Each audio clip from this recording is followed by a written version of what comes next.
Hello, I'm Camillus. Today's subject is very simple. I'm going to talk about the age of Chinese history. Let's get started. When studying geography, we must know longitude and latitude. Similarly, when studying history, we must know its age. With age, we can know when a certain event happens in history, what is the situation of its society, and what is the context with other earlier, later events. Without age, an event makes no sense. In order to analyze the context of each event in history, we must have correct and continuous recordation. When Chinese history starts to have correct and continuous recordation, it's a year when Emperor Zhou Li Wang has retired from his position in Zhou dynasty, which is BC 841.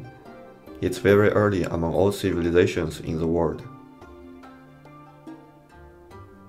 Before this age, it's hard to find reliable information, but historians still have their methods to infer the history.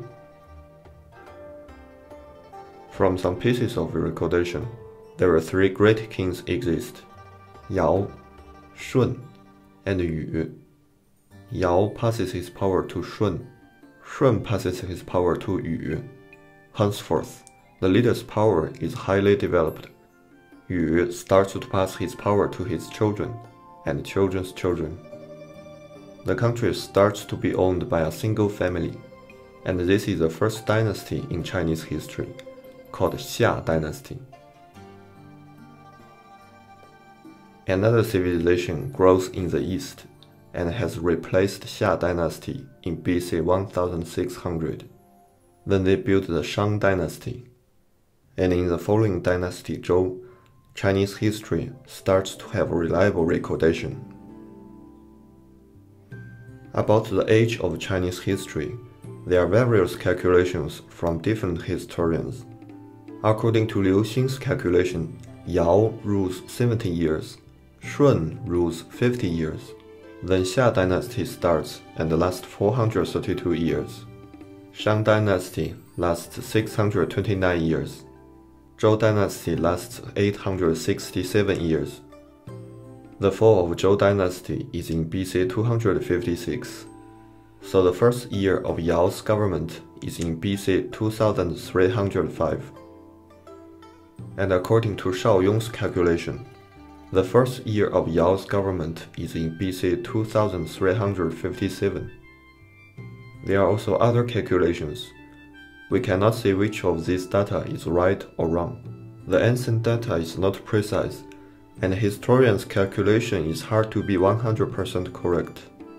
Yet generally, it will not be too far away. So the Chinese history can trace to more than 4,000 years before. But before this age, we don't even have any pieces of recordation. In Chinese myth, there are some earlier human leaders before the Yao, such as Huangdi, Shaohao, Changyi, Zhuanxu, Diku, etc. In fact, in the myth, Yao is the son of Diku and his wife Qingdu. However, all of these myths may come from different ancient tribes, and more or less relevant to the real history, yet is mixed with imagination, so we cannot know their exact age. Mythology and ancient tribes is a big subject. We will talk about it in the next chapter.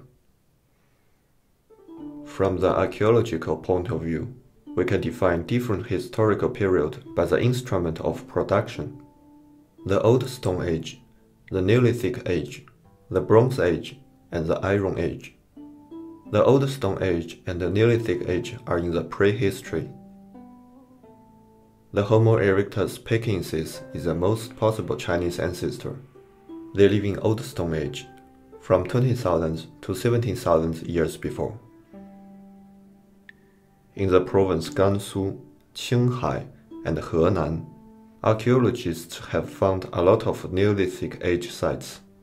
These sites are from BC 2600 to BC 3500.